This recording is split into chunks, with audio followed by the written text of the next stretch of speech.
Podcast hosting provided by Transistor. If you want to host your own show, head over to transistor.fm and start a 14-day free trial.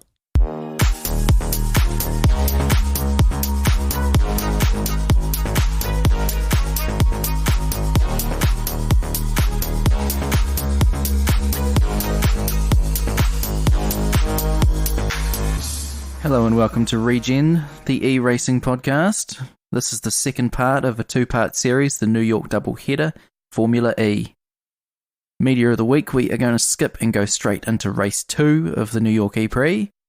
Chris, qualifying.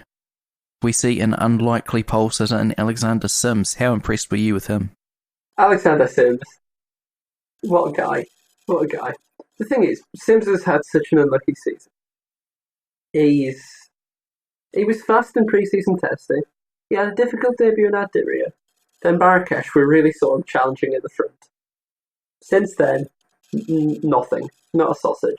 Not a sausage. Yeah, he was in Super Bowl. Not a sausage. Love that. He was in Super Bowl for race 1 in New York. And then he just made a mistake in his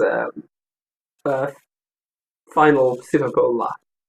And then he got into Super Bowl for race 2. You know, he delivered.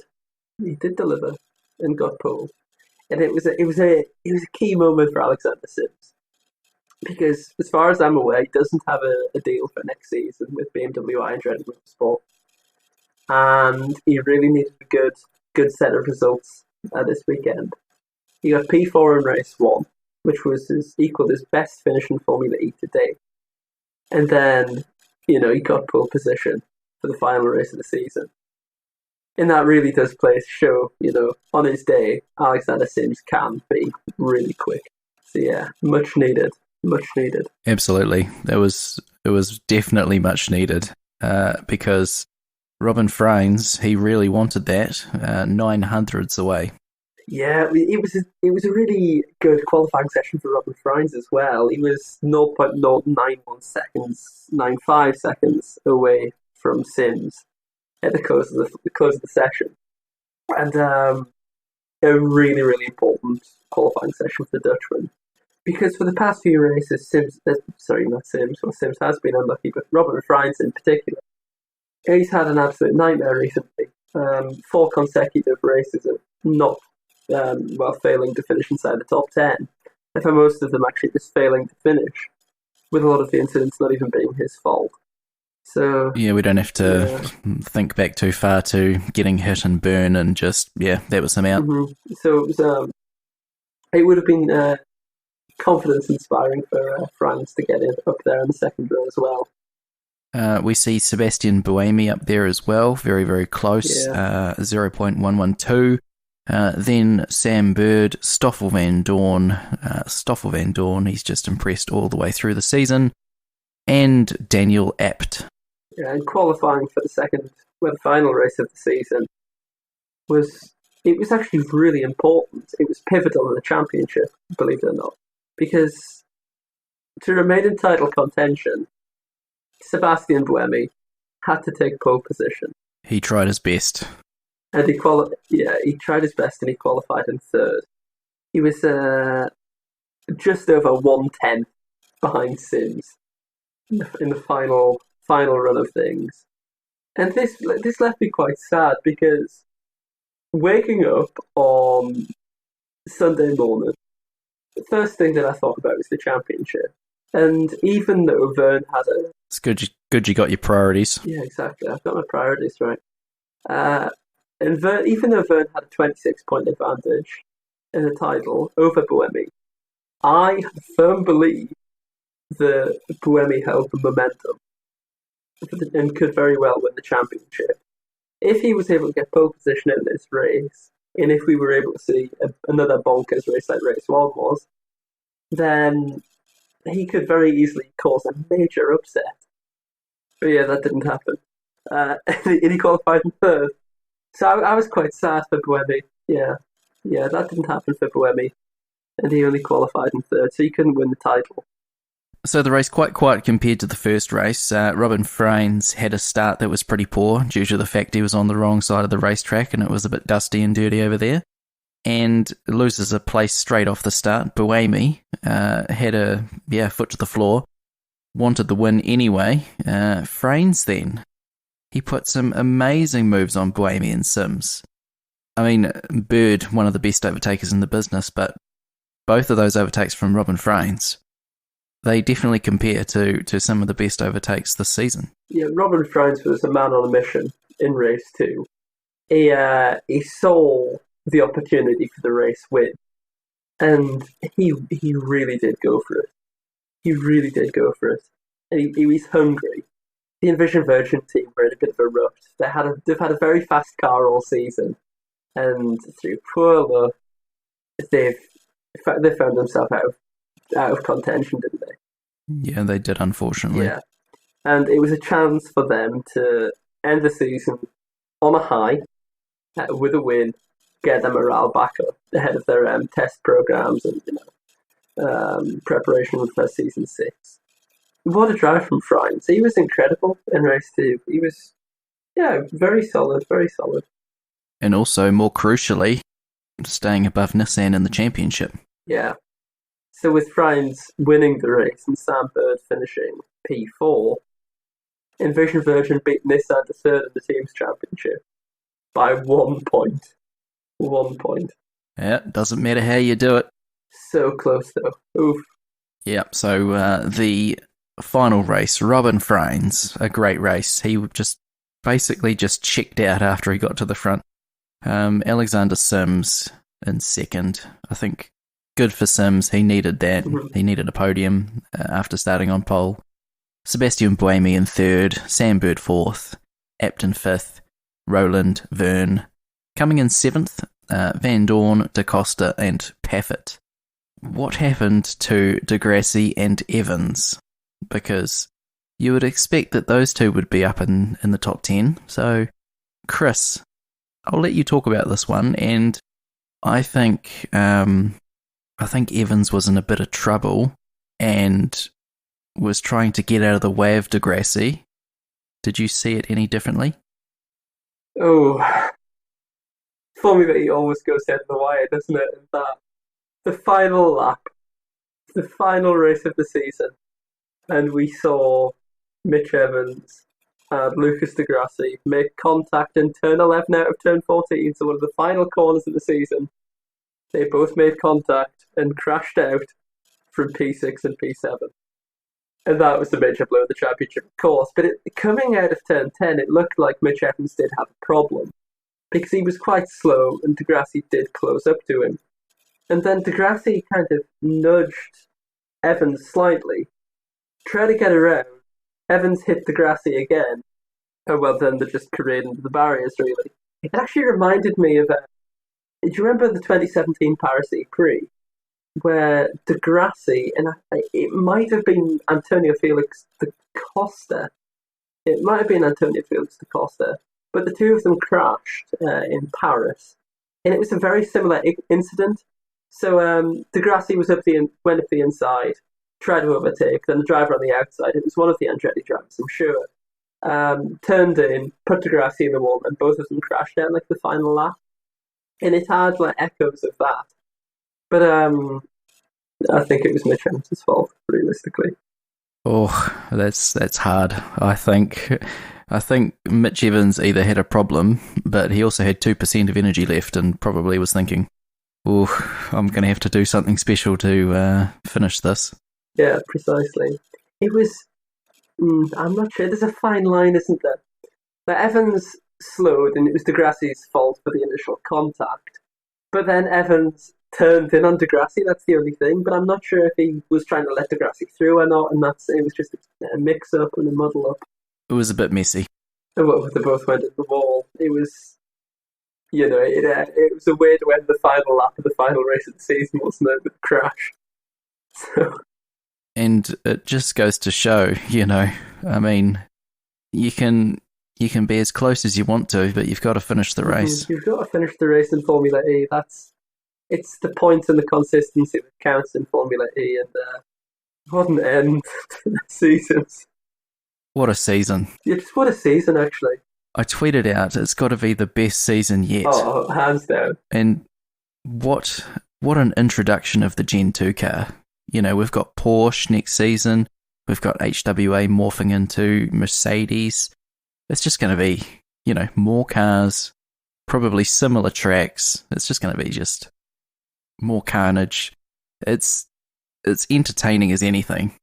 Honestly, with this season in Adria, BMW, well, Da Costa just won the race, and Verne finished in second, recovering from a drive-through penalty. And we had DS running in 1-2 just before we got the penalties. And everyone said at the end of that race, DS are the fastest team. It's going to be a total walkover. How wrong we were. Well, I think, you know, some of my predictions at the start of the season, and that's what they are, they're predictions, you know. You've got no clue, especially with some of the new drivers coming in. How's Roland going to adapt? What's Lotterer going to look like in the championship this season after looking promising at the back end of last season? Evans, Jaguar, Robin Frains coming in, obviously not a rookie, but doesn't have the experience of Bird. I mean, it was, incredible. And we'll go to the final standings. The top 10. Jean-Eric Verne, 136. Buemi stealing second with 119 points. Degrassi, 108. Frains hauling himself up after not scoring for about 4 rounds before this. 106 points. Mitch Evans, 105. Da Costa, 99. Daniel Apton, 95. 86 for Lotterer. 85 Bird. And Roland, 71. The rest of them, I expected at least one of the Mahindras in the top 10. Yeah. You know, I think Lotterer, I expected him to be a bit further up in the standings, but it just didn't happen for him in the last few races. Yeah, Lotterer he was so unlucky, wasn't he? He was very pacey at the start of this season. And there was a point where we were thinking that Lotterer could win the title. We had, I think it was Toby who tweeted in and said, I think Lotterer will get the championship without winning a race this season. And he was in the title fight, but he failed to finish inside the top 10 on a single occasion in the final 4 races. It's just pure lack of luck. Well, actually, a lot of it was his fault, perhaps. Well, some of it, but it's a 50-50 split, really. In Berlin... Yeah, some of it was Bird's fault. Yeah, in Berlin, he had his battery failure. In Bern, he got a penalty for failing to acknowledge the pit lane lights, which was his fault. In race 1, he was caught up in both pilots, sadly, not his fault. Then in race 2, he did cause the accident with Lopez at the start of the race, which was his fault. So it's a 50-50 split on that, but yeah, a really bitter end to the season for Andre Lotterer. It's not the way he would have wanted to end that at all. He would have been wanting to get that first win, really, and that didn't manifest, did it? No, absolutely not. Now, I'll let you read out the team's championship. Very kind. So, after 13 races of hard-fought racing, it was DS Techeetah who came out on top in the team standings, taking 222 points. They beat Audi Sport App Schaeffler to the top spot, with Audi ending as the second best team at the end of the season with 203. As we've already mentioned, Envision Virgin Racing got a podium finish in the team standings, beating Nissan by only 1 point, ending the season on 191, while Nissan was on 190, completing the top 4. BMW finished slap bang in the midfield with 156 points. Just ahead of Mahindra, who was 6th with 125. After failing to score in the final race of the season, Panasonic Jaguar Racing was 7th with 116 points, while Venturi Formula E was 8th in what was a breakthrough year for them, actually taking their first win, recording 88 points. HWA Race Lab, in their first and last season of Formula E, got half the points of Venturi with 44, while Georg's Dragon managed to secure one of its worst seasons on record by ending the year with 23 points. but for Neo Formula E, it was the duck of the championship, and they finished in last place, in 11th in the standings with only 7 points. Not getting out of single figures. That's unfortunate. Let's hope they can come back for season 6 a bit stronger. It's a bitter end to what's been a difficult season for Neo, and they'll be glad that the championship's over. And even then, they'll have their debriefs to do what went wrong in New York, and they'll just have to start building upon what they've got at the moment. Yeah, I definitely wouldn't want to be in the boardroom. Really, the only way is up. The only way is up. They knew that it was going to be a tough year, though. They did have an idea that it was going to be a really difficult season for them. Whether they knew it would be that difficult, I'm not sure. But very tough year. And driver of the day, for me, Robin Frains. He's just bossed it, basically. Just the hungry Dutchman. Just absolutely dominated. And then checked out at the front. Yeah, I can't disagree. I can't disagree with you. In all honesty, Robin Frains was the standout driver of the day in race 2. A number of drivers did a good job. Gary Paffett did a good job, actually, finishing in the top 10, which was HW's first double points of the season and last ever. But yeah, Frains, driver of the day for me, fantastic. 2 solid overtakes, a dominant win. He did get Envision Virgin, the team's title. Where am I? A third of the team's championship. So I think Robin really. I'm going to look for him next season, definitely. Yeah. The thing is, he beat Sam Bird in the championship this year. And I know Sam Bird's had a horrible season with so much bad luck. He called it the worst point of his career during his no score of 4 races. But Frains has been really impressive, and he's definitely showcased himself. With competitive machinery, he really can be a threat, which we didn't see at Andretti when he was in when he was previously in Formula E. So yeah, Frains is going to be the guy to watch for next season, I think. Before thinking about it too much, driver of the season? Ooh. Oh no. You caught me off guard here. For me, it's going to be Evans and Frains. So I think those two, really, both of them outshone their teammates, lots of points. The championship, they were both title contenders at one point. Yeah, I think they've both done a stellar job. Evans has been really good this season. See, there's a number of names shouting out at me. Max Gunther's one of them. Yeah, that's a good shout. Yeah, Max Gunther's been, he's been very good. I'd probably give him, I might give him Rookie of the Season actually over Oliver Rowland, and Oliver Rowland's been fantastic this year. But with Max Gunther, he's had the Dragon car, which is plain awful, and he missed 3 races in place for Felipe Nasser. There was contractual disputes. He's had less time in the car than Lopez, and still he came out on top over Lopez in the Drivers' Championship. He got 20 points, I believe, was the final score for Gunther. And that's a strong result. But, that's so hard because Da Costa had a breakthrough, but I wouldn't give him Driver of the Season. Sebastian Buemi's been strong. I think his machinery is a bit better. Yeah. Buemi was strong. I think that machinery had the legs to be in the top 3 cars. Yeah, I would agree. I think it's a massive missed opportunity for Antonio Felix da Costa this year, and he'll be quite bitter about it. If he didn't have that crash in Marrakesh, though, he would have been right there, probably. And then the disqualification at New York, but the Marrakesh clash was arguably his fault, and he was quite inconsistent in the mid-season point. Yeah, he was.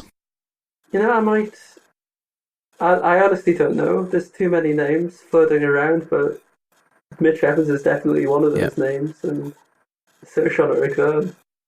Well, we're going to do an award show with Driver of the Year, Most Improved, a teammate battle, Rookie of the Year, etc. So Maybe we just save up those for a few episodes' time. Yeah, let me think, and I'll actually come up with an answer. No problem. And so all 3 trophies this season have gone to Techeetah.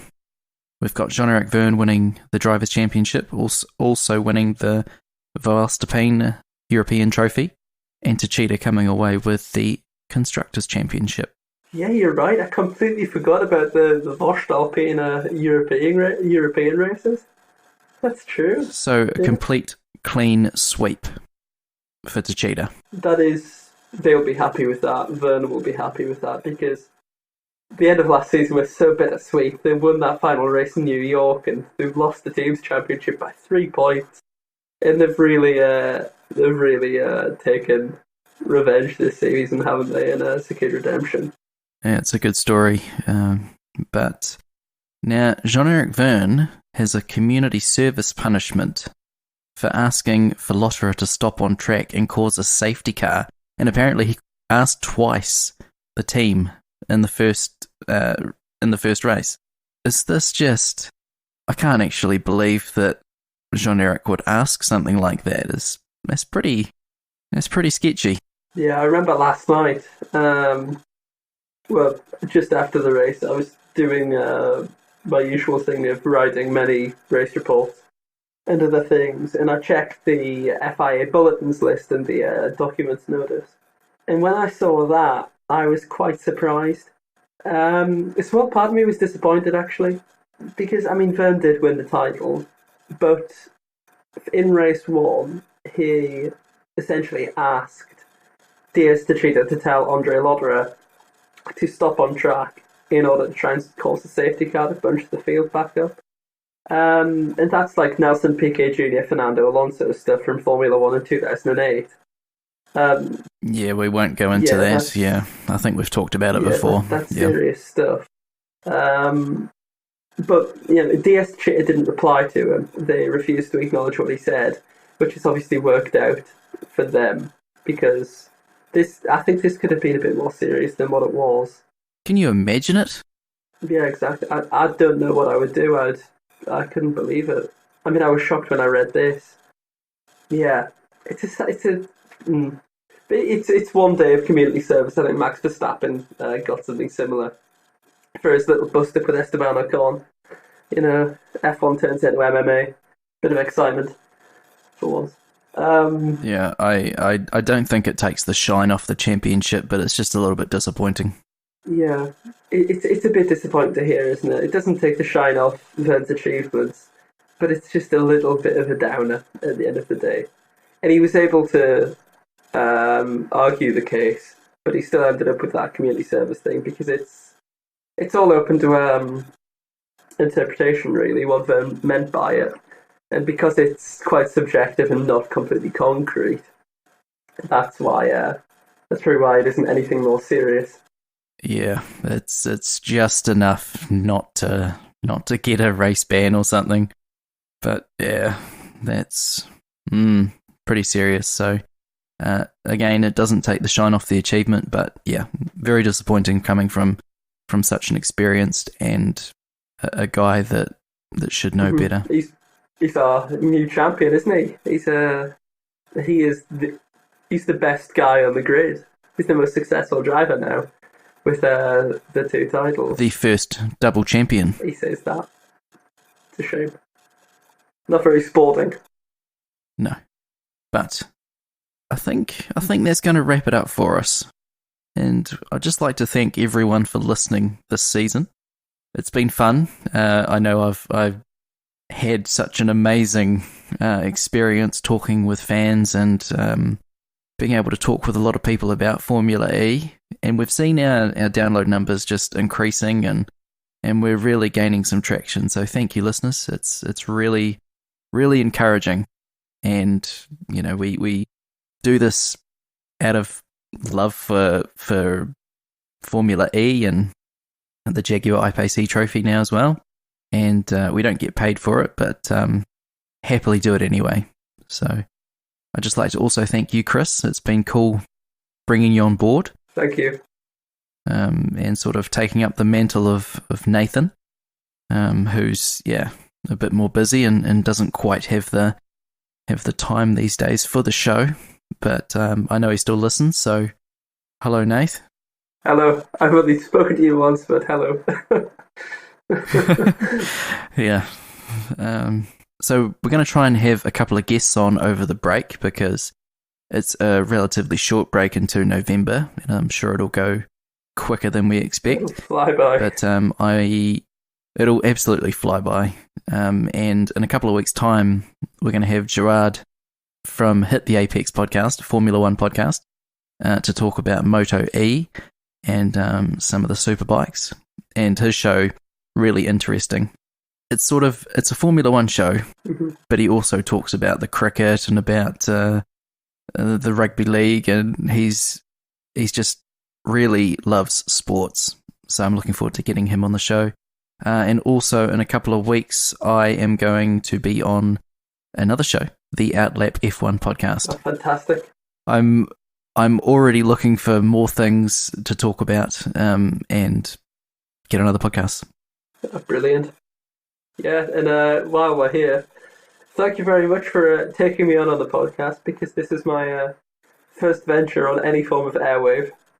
And I've thoroughly enjoyed this. It's been really, really fun. And me and Dina do this for our sheer love of Formula E. And to see the podcast grow the way it has since the start of the season, in particular, the growth's been really rapid, hasn't it? It has. And yeah, it's been insane how much we've grown this season, and it's really it's inspiring, really. And it, if anything, I think it gives us more determination and more motivation to keep on going.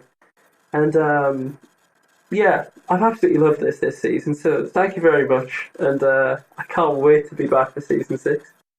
No, neither can I. A few shout-outs. Huzu Graphics, who's doing some awesome cover art for the episodes. It is the winning car of the race in the background with some significant buildings. He's got the Statue of Liberty in one of our buildings for the second round in our episode artwork. So check it out if you have a podcast player or podcatcher that allows different artwork. Also to make covers for our logo. She's awesome, so go and support her at make_covers on Twitter. Also to Danelle Armour for, again, allowing us to use his awesome music as our soundtrack. And yeah, there's lots of people, but thank you, listeners. It's always a pleasure. And I think this is one thing I actually look forward to probably the most, just after the race. Yeah, I agree. You know, after writing feature after feature, article after article, I'm always looking forward to get up and record this, because it's so fun, isn't it? It is. It's really, really cool. So if you would like to come and chat to us, especially over the break, where we'll probably just record one when there's news, or if you'd like to come on, we would love to talk with you. You can get in touch at hello@regenracingpodcast.com. There's Twitter, Facebook, Instagram. We are all over the internet. Yeah, get in touch. Yeah, get in touch. And with that, goodbye. Goodbye for season 5. Adios.